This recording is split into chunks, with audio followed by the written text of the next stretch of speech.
Oba, oba, estamos de volta com o nosso Madrugada Vanguarda. Sejam bem-vindos. E assim como nós, por aqui, não podemos parar, cada vez mais pesquisas mostram que ficar parado é muito nocivo para a saúde em qualquer idade.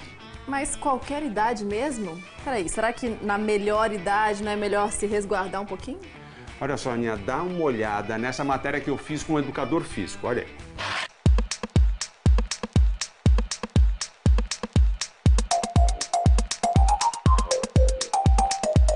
E agora sim, vamos falar com ele, Osmar Pinto Neto. Como é que você está, querido? Tudo bem? Fala, garoto. Tudo bom? Educador físico, mas com um mestrado em... Engenharia biomédica. E doutorado também. Também. E aí a parada é a seguinte, a população mundial está mais longeva, salvo algumas exceções, o nosso planeta está envelhecendo e envelhecendo com qualidade. E para ter essa qualidade, todo mundo sabe que é um binômio, né? É boa alimentação, dieta saudável e atividade física. Só que também teve uma mudança recente, que não é só uma atividade física, ou pelo menos não é só a moderada. A intensidade tem contribuído para a melhoria da qualidade das pessoas mais velhas. Exatamente, as últimas pesquisas apontam para isso. Né? De uns anos para trás, a gente começou a falar da necessidade de um treinamento de força, que antes também não era conhecido. Antes falava, o idoso tem que caminhar e acabou. Só atividade física? Só atividade leve. Depois começou a ideia de falar que o idoso precisa trabalhar musculatura, precisa fazer musculação, precisa fazer um exercício com peso para ajudar na questão óssea e etc. E daí o que é agora a última tendência? O que a gente está falando, os pesquisadores, o que a ciência indica? Que também não é só isso, é importante ter exercício de intensidade moderada e até alta intensidade. O que é? O exercício que a pessoa vai fazer aquela elevação do ritmo cardíaco, o coração vai bater mais forte. Que é o que acontece num esporte, é o que acontece de forma natural num esporte. Aí que eu vim me encontrar com o Osmar, que já esteve conosco aqui na televisão para falar de outras atividades, mas justamente porque ele tem um laboratório muito maneiro, que faz estudos a partir de testes muito simples, que já dão ali uma linha, um horizonte para como você pode justamente incidir no treinamento da pessoa até mais velha. A gente tem umas imagens da sua mãe fazendo Doniara. Isso, eu trouxe minha mãe, né? Foi legal, virou modelo hoje, a família inteira participando. Vocês vão ver que algum teste que ela fez, que a minha mãe estava fazendo força, teve 2. Um onde ela vai fazer uma força máxima e rápida. E um onde ela tem que tentar fazer a maior força que ela consegue manter através do tempo. Um estímulo contínuo. Um estímulo contínuo de força. A partir desses 2 testes, hoje já se sabe que o quê? Essa força máxima que ela tem, de alguma forma pode correlacionar com o risco dela ter algum problema cardíaco.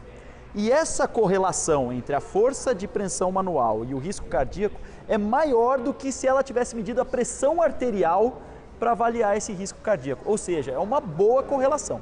Então, se você pegar um grupo de idosos e desses idosos você destacar aqueles que têm muito pouca força de pressão manual, eles correm vários riscos ou um grande risco de ter algum problema cardíaco no futuro próximo. E você vai ver que no começo, quando ela estava tentando fazer esse teste, a força ficou oscilando. Às vezes estava muito forte, às vezes estava muito fraco. Depois, com o treino, ela começou a normalizar e conseguia fazer a força ficar bem perto do alvo, que era o que a gente colocou para ela. E aí, mais uma vez, a gente fazendo uma transposição para atividade esportiva, você tem ali um começo, um horizonte para imaginar como ela vai reagir aos estímulos físicos das atividades que você vai propor para ela. Exatamente. A gente pode ver se ela está no padrão de normalidade dentro de uma população ativa, ou se ela está dentro de um padrão de uma normalidade sedentária, ou até se é possível, através daquele teste, ver se uma pessoa pode ou não desenvolver, ou se ela tem Parkinson, por exemplo. A gente está falando então de longevidade, de qualidade de vida na terceira idade, de atividade física com uma intensidade moderada ou até alta intensidade, mas sempre dentro do limite daquele indivíduo. Daquele indivíduo. E isso é o mais importante. Se você não especificar um exercício que seja preparado ou personalizado para aquela pessoa, isso pode ser perigoso. Então eu não posso exigir do meu aluno que tem 60 anos de idade a mesma coisa que eu exijo do meu atleta mais bem condicionado. Eles vão fazer movimentos parecidos, eles vão fazer às vezes até o mesmo movimento, mas com intensidade e até características adaptadas para cada um. Então, para mostrar isso que o Osmar está falando, a gente vai mostrar agora, contar também com mais um modelo familiar. Exatamente. Osmar Pinto Júnior. O pai. O pai. E vamos colocar o Geraldo, que é um coach, um treinador, um atleta. Sim, é um atleta, ele compete, né? ele compete. Fazendo o muscle up, que é o exercício, vamos dizer, o ideal, e completo, que tem, além da remada, tem mais... Tem uma fase de extensão, né? Onde você sobe em cima da argola. When a fire starts to burn, right, and it starts to spread, she gonna bring that attitude home. You don't wanna do nothing with their life. Os dois estão fazendo praticamente o mesmo exercício na medida em que o limite do seu pai ele é um limite menor. Exatamente. E ele está fazendo adaptado a ele, às Isso. condições E dele. esse limite vai mudando. Mesmo depois dos 60 anos de idade, com o tempo a gente vai intensificar e vai modificar esse exercício para ficar cada vez mais parecido o exercício que o meu pai estava fazendo para o exercício que o Geraldo mostrou. Bom, aí depois tem o outro que é a flexão. Seu pai faz uma flexão ali peitoral No chão, apoiado. adaptado, ele consegue fazer sem o joelho, dependendo do número de repetições, ele faz com o joelho, né? E o Geraldo vai mostrar a flexão de ponta cabeça.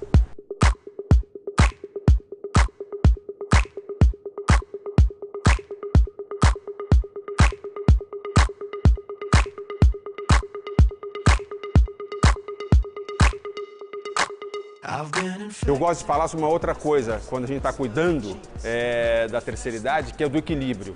Exatamente. Tem um exercício de agachamento que seu pai vai fazer, tem o agachamento livre, mas também tem o terra, que seu pai faz com peso. Sim, e o recorde do meu pai é mais de 100 quilos. Então Olha ele aí. está mostrando na imagem aí com menos peso, mas ele consegue levantar mais de 100 quilos no terra. É a questão da adaptação que a gente está falando nessa atividade que é o MMT, é um termo desenvolvido por você, que é de treinamento de modalidades mistas. Isso, a ideia é você pegar treinamentos ou metodologias e exercícios de vários esportes e combinar esses exercícios para dar ao aluno o que ele precisa de melhor. Então o levantamento terra faz parte de um esporte que chama powerlifting. O agachamento a gente vê muito no weightlifting também, no powerlifting. Então as argolas a gente vê na ginástica olímpica. Então você está pegando elementos de diferentes esportes e combinando esses elementos, fazendo uma mistura de treinamentos, uma mistura de modalidades. Por isso que a gente chama de MMT. E nada melhor do que, para ilustrar essas misturas, do time Sub-17 de basquete São José dos Campos, que estava treinando aqui, e elas estão há 4 meses mais ou menos aqui. Isso, mais ou menos isso. E os resultados também de mudança de perfil das atletas foi Fantástico. bem significativo. Então, elas fizeram um teste semana passada, comparando antes e depois desse período que elas estão treinando com a gente. Tem a parada das flexões que foi interessante. Você tem que fazer, se não me engano, eram 35, foi o professor de basquete que aplicou o teste. 35 flexões dentro do minuto e ver quem conseguia fazer isso. E segundo o coach delas, no começo uma menina conseguiu e agora só uma não conseguiu. Ou seja, de 12, 13, 14 meninas, quase todas conseguiram num período de tempo pequeno. Né, uma mudança muito grande. E tiveram mudança também na corrida, tiveram mudança na impulsão e até na quadra o coach falou, a gente acabou de sair de um campeonato, as meninas jogaram muito bem e a gente não teve uma contusão. Então é isso que a gente quer. A gente quer que as pessoas fiquem saudáveis, fortes e não se machuquem. E mais mostrar isso que num esporte é fantástico, porque normalmente jogador de basquete sempre vai ter um contundido no time.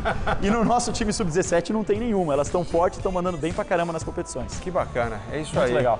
Irmão, Obrigado, cara. parabéns, obrigado, valeu. Mestre e doutor em Engenharia biomédica. engenharia biomédica, bacana. isso Educador aí. físico, é isso Educador aí. físico.